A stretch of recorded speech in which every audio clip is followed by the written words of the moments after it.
para mí es un honor que me hayan invitado. Como dijo la doctora Marchetti, yo también he formado parte de la red, es un trabajo que me encanta hacer, y bueno, junto a la doctora Villalonga hemos trabajado este tema, que bueno, sí, fue muy novedoso en el hospital público, digamos. Así que, bueno, vamos a hablar sobre de qué se trata la adecuación de género y qué tiene que ver con la justicia distributiva. Vamos a la primera filmina. ¿De qué hablamos cuando hablamos de adecuación de género? En realidad de lo que estamos hablando es de la transformación, o como bien lo dice, la adecuación del género según la percepción que tenga el individuo de su género, más allá o sobrepasando, digamos, el sexo con el que nació. ¿Bien? Entonces, cuando hablamos de cirugía de adecuación de género, estamos hablando de un manejo interdisciplinario donde van a formar parte de este tratamiento varias especialidades, como por ejemplo ginecología, urología, psicología. También se hace un tratamiento hormonal. O sea que no es solamente una sola especialidad la que trabaja en esto, sino que son varias las que vienen a confluir para darle forma a la idea de la adecuación de género. Por supuesto que esta cirugía ha sido posible, que existen a la fecha.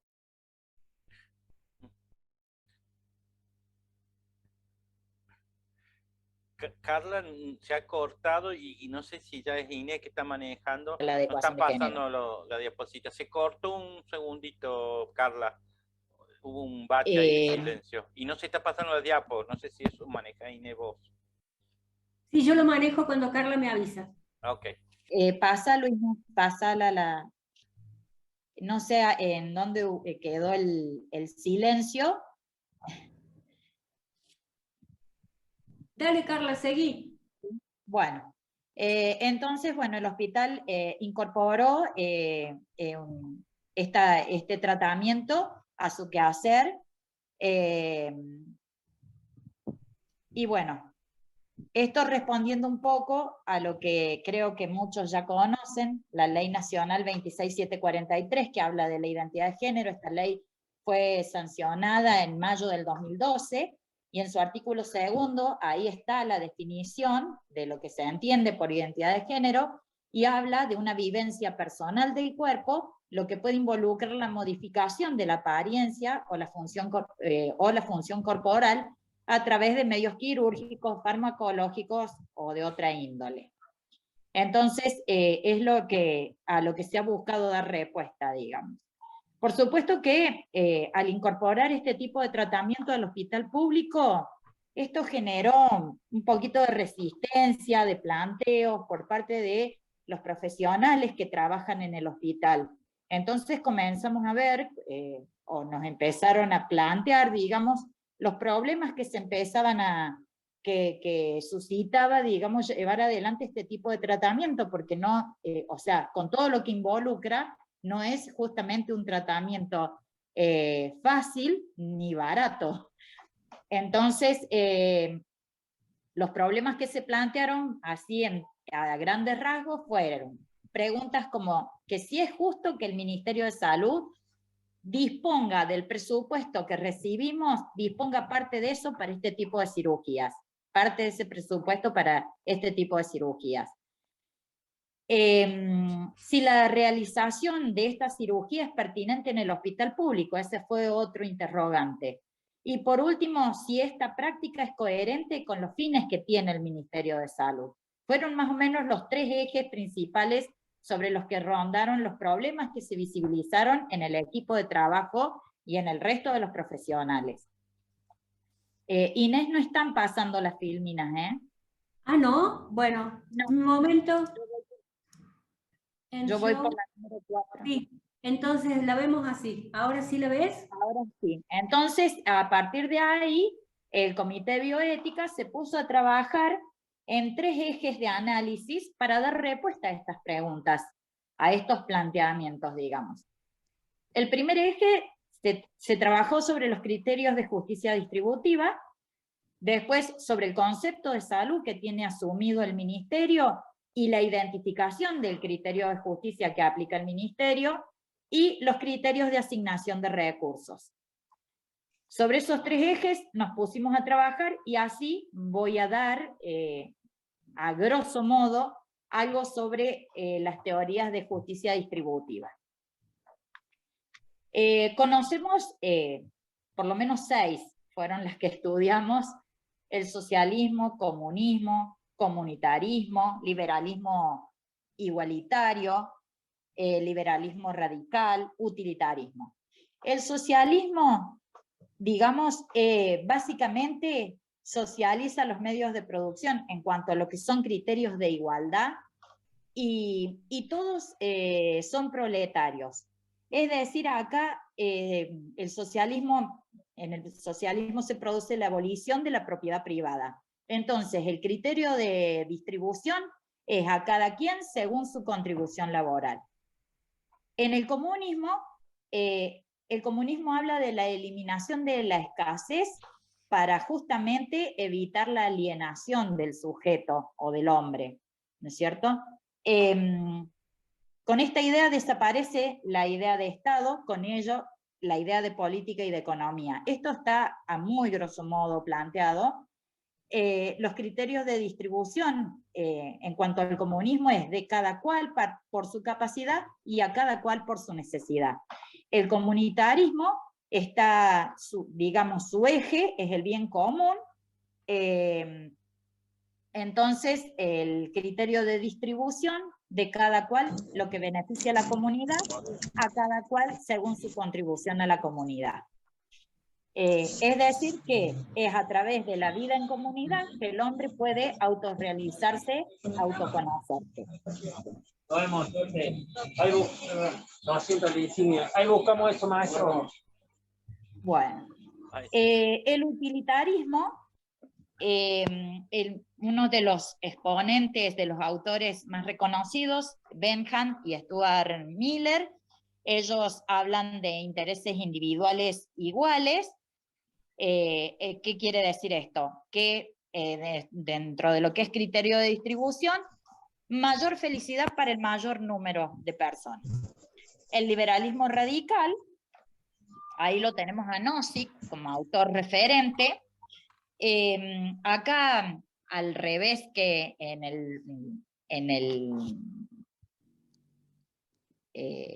el socialismo, perdón, acá aparece lo que es la propiedad privada, es decir, que todos los hombres son fines en sí mismos. En cuanto a los criterios de distribución, hay un respeto al derecho de la propiedad sobre sí mismos y sobre sus bienes, es decir, que acá toma relevancia la propiedad privada.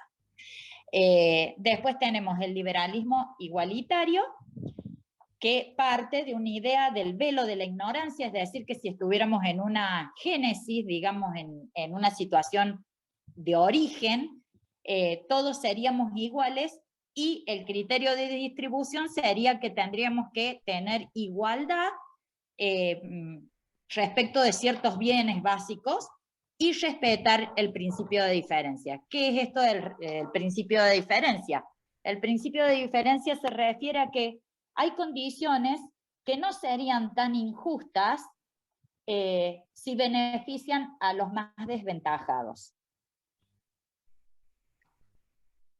Entonces ahí, a la siguiente filmina, Inés, entraríamos a analizar cómo es la distribución de recursos y sobre todo cuando estamos hablando de estados que hablan de bienestar. Hay 2 perspectivas por las cuales se pueden distribuir los recursos. Una es universalista y otra es el selectivismo. Esto se refiere a la proporción de la población que está cubierta o que es elegible para optar por un determinado servicio público. La universalista incorpora, o sea, es para todos, por eso justamente es el nombre de este criterio, y el selectivismo se ofrece a un sector determinado de la población. El universalista puede ser costoso y favorece a clases altas, y me voy a atrever, espero que Inés me refuerce en esto, a dar un ejemplo burdo. Por ejemplo, podríamos decir que el caviar, el kilo de caviar, ¿no es cierto?, va a costar el kilo 200 pesos, todo el mundo saldría corriendo a comprarlo, pero aquel que se encuentra en una situación social y económica de desventaja, no va a poder apreciar o siempre va a permanecer en esa situación de desventaja. O sea que el que va a acceder va a ser aquel que conozca y que tenga los medios para poder acceder a ese servicio, digamos. En cuanto a lo que es el selectivismo, reduce la estigmatización sectorial de quienes los reciben. Y se ofrece a un sector determinado de la población. Es lo que, según entendemos, estaría pasando con este acceso, digamos, que tiene el grupo LTGB para la cirugía de adecuación de género. Porque como lo hemos visto en la ley, se lo considera un derecho también, o sea, un derecho constitucional que tienen. O sea, dentro de lo que es el derecho al acceso a la salud, ellos han logrado conquistar este derecho para adecuación de género, para la identidad de género. Bueno, vamos a la siguiente filmina.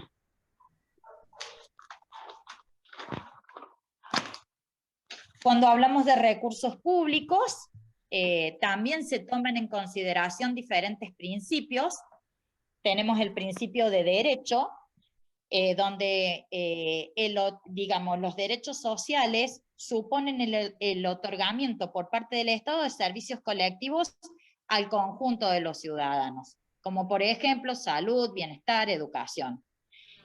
El principio de necesidad, ¿qué busca? La no exclusión, es decir, distribuir o hacer posible el acceso a las personas que no tienen justamente acceso a bienes y prestaciones. El principio de mérito, que básicamente, digamos, se refiere a lo que el individuo aportó, a lo que aporta a la sociedad. Es decir, está la mirada puesta en una proporcionalidad por la contribución de cada uno a la sociedad o por la contribución necesaria para la existencia del bien. Según mi entender y de acuerdo a lo que he estudiado para exponer este tema, yo creo que este principio sería el que estaría reflejado en la ley de identidad de género, porque acá, en este principio de mérito, podemos ver, se podría plantear, digamos, este criterio selectivista, y dentro de lo que es el criterio selectivista es ex ante. ¿Qué quiere decir? Que el grupo de personas que han logrado este derecho han trabajado para conquistar este servicio. Entonces es una mirada o un uso retrospectivo del bien. El principio de utilidad es aquella que permite maximizar, digamos, el bienestar social. Entonces, esto también podría ser selectivo, pero esto es ex post. ¿Qué quiere decir? Que el uso es prospectivo, es decir, va a estar de acuerdo a la efectividad, al costo-utilidad, a la esperanza de vida. Es, por ejemplo, lo que ocurre, por dar un ejemplo para que se entienda el concepto, en los trasplantes hepáticos cuando se prioriza a la población joven, porque se comprende que esta población podría darle una mayor utilidad a ese beneficio, digamos. Así, planteados, estos son a grosso modo todos los principios y digamos las teorías de distribución que hemos estudiado para poder analizar este tema, pero esto no puede estar estudiado de manera aislada, entonces nos hemos fijado también en los derechos y la Constitución, cómo se conjuga esto. Los derechos para ser satisfechos requieren de un medio que es el tesoro público, que viene a ser la actividad financiera, ¿no es cierto?, que tiene el Estado para concretar la finalidad del pacto social que está subliminal, ¿no es cierto?, en la Constitución, o sea, que estaría traducida en el goce de los derechos fundamentales en un contexto general de justicia. Y también la Constitución nos habla del presupuesto público, es decir, que en un Estado constitucional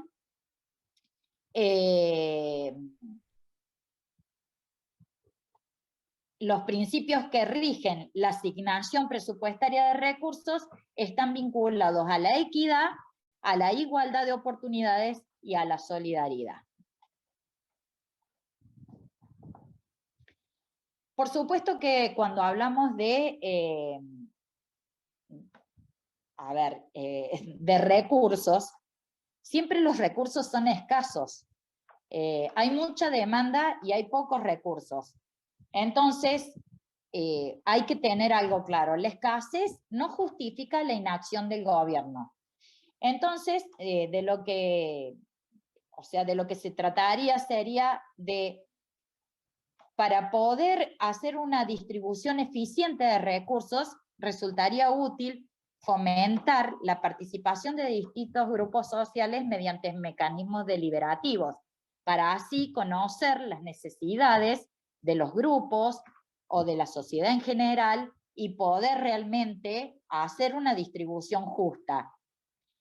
Me permito pensar, en este caso, en este grupo de personas LTGB, con respecto a esta ley que ellos consiguieron y conquistaron, que es la identidad de género, me parece que lo lograron a título particular. No considero que haya estado presente un organismo representante del Estado, ¿no es cierto?, que haya apoyado o haya fomentado, digamos, la actividad de este grupo para alcanzar esto. Entonces creo que esto hay que tomarlo muy en cuenta, porque, o sea, si estamos en un estado de bienestar democrático, donde la Constitución nos garantiza una serie de derechos, estaría bueno también que los mecanismos deliberativos se pusieran en marcha. Bueno, por último, de lo que yo les voy a hablar es del concepto de salud que tiene asumido el Ministerio y el criterio de justicia distributiva. El concepto de salud es el que todos conocemos, que nos ha dado la OMS, ¿no es cierto? Y que no está solamente referido a la ausencia de afecciones o de enfermedad, sino que la salud también está relacionada a un estado de disfrute y está asociada a la calidad de vida.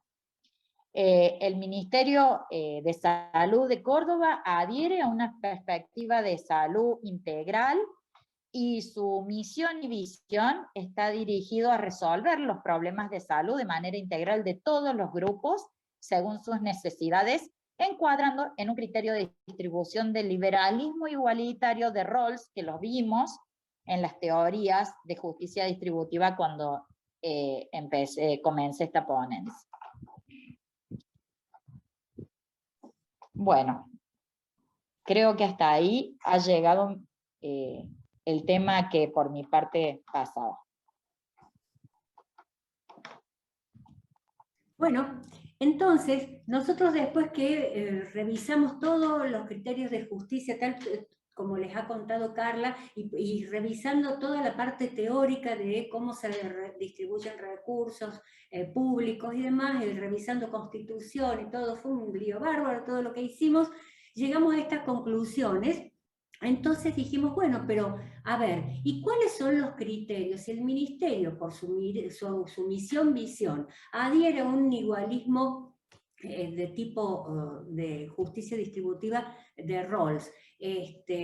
¿Cómo nosotros podemos ver que se concreta esa idea cuando bajamos a tierra, qué es lo que pasa y cómo asignan esos recursos? Entonces vimos que había muchos criterios por los cuales uno puede asignar recursos, como igualdad, legalidad, eficiencia, efectividad, no arbitrariedad, capacidad de mejora, racionalidad, o sea, un montón. Y cuando estábamos en toda esta diatriba, encontramos un paper muy interesante de Balaguer-Puig que se llama Principios de Igualdad y Mecanismos de Asignación de Recursos, y cuál es cómo se puede analizar las políticas públicas en esa distribución, que fue nuestro gran salvador. Entonces, Balaguer-Puig lo que menciona es que dentro de todos estos criterios de asignación de recursos que pueden utilizarse a nivel público, él toma estos 4 que están aquí marcados como discrecionalidad, transparencia, efectividad y robustez, y por medio de estos 4 genera un dispositivo de análisis que a nosotros nos resultó muy efectivo. Cuando hablamos de este análisis, vamos a tener que dividir aquellos criterios que se relacionan con el proceso. El proceso de asignación de recursos necesita que tenga transparencia, y esa es una condición unívoca. Tiene que sí o sí haber transparencia. Y la transparencia, desde ese punto de vista, esa cuestión unívoca que tiene, es que, bueno, tiene que ser positiva. Es decir, mientras más transparente es, mejor es la condición en la distribución. Creo que en eso todos estaríamos de acuerdo. La discrecionalidad también se tiene que revisar en esto del proceso. Y la discrecionalidad ya es ambivalente, porque puede tener 2 miradas, positivas o negativas. Podríamos nosotros decir que una discrecionalidad arbitraria sería negativa, porque no estaría dando respuestas más que a alguien que se beneficia porque es amigo, porque es conocido. O sea, si es así de arbitraria, no es buena esa discrecionalidad. En cambio, cuando esa discrecionalidad puede adaptarse a una serie de situaciones contingentes, bueno, podríamos nosotros decir que la discrecionalidad para distribuir un determinado recurso bajo esas condiciones de adaptabilidad a las contingencias podría ser algo positivo, que no se lo vea tan mal. Pero lo más importante es conocer cuáles son los criterios de discrecionalidad que se van a utilizar cuando se van a asignar recursos. También dice Balaguer que una vez que tenemos los resultados lo podemos analizar con 2 ejes. Uno, el de la efectividad, que nuevamente va a ser una condición unívoca y necesitamos que sea positiva, porque si los resultados no son buenos, evidentemente no merecería ningún recurso que reciba determinada acción pública. Y el tema de la robustez. La robustez también viene a ser una condición ambivalente, porque la robustez está relacionada sobre todo con las condiciones externas que pueda tener ese recurso que va a ser administrado. A ver, si es demasiado rígido la forma en que la vamos a evaluar al resultado, bueno, entonces probablemente no nos sirva cuando hay situaciones de contingencias que hacen que tengamos que cambiar un poquito las condiciones, dado que la situación amerita una forma un poquito más elástica. Entonces, algo que es duro, rígido y que no resiste al cambio de las condiciones reinantes, y probablemente esa robustez no sea muy fuerte para sustentar un determinado programa. Entonces, con estos criterios empezamos a indagar qué pasaba, qué veíamos nosotros dentro de lo que había hecho el Ministerio de Salud para poder decidir que se asignaran dineros para la asignación, la adecuación de género en un hospital público. Entonces, nos encontramos que la única referencia a la problemática de género para los hospitales es la del hospital amigable, y que es una extensión no programática del programa de salud sexual y reproductiva. Ahí tenemos un problema. Por otro lado, no hay nada de material escrito sobre la figura de adecuación de género en ningún programa de las políticas públicas del Ministerio. Tampoco hay asignación presupuestaria que se dedique a este tema.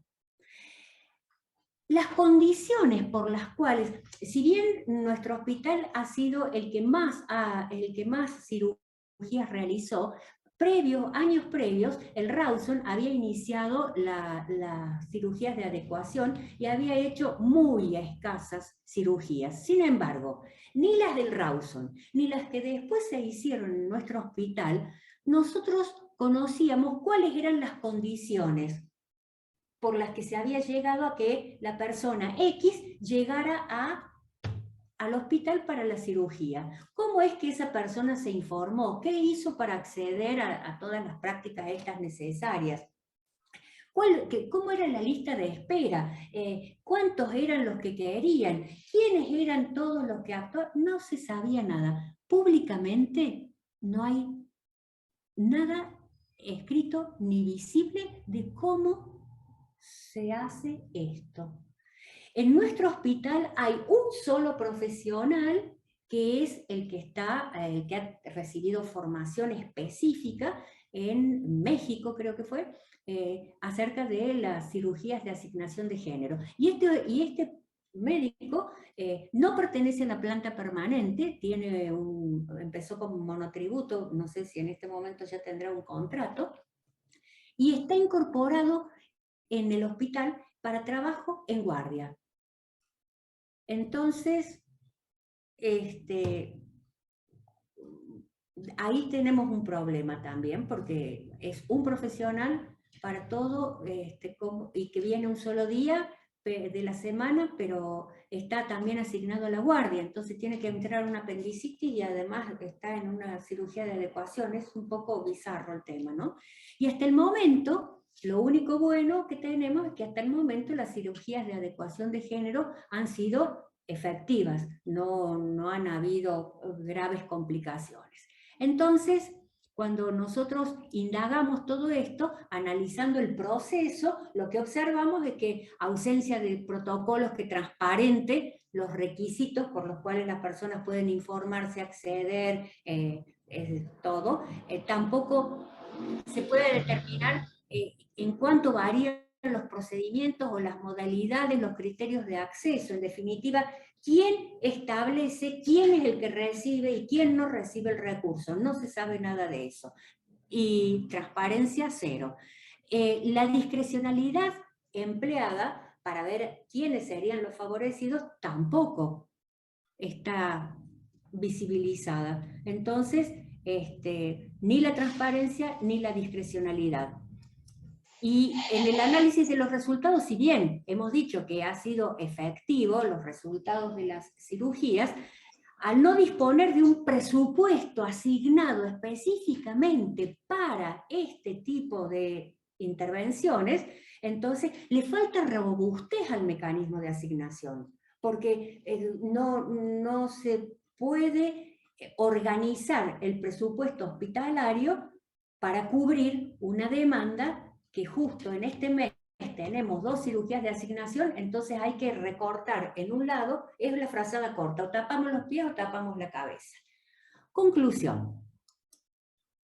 La oferta desde el Ministerio se fundamenta en el concepto de salud integral, intenta resolver un problema de un sector que no tendría acceso de otro modo a su atención.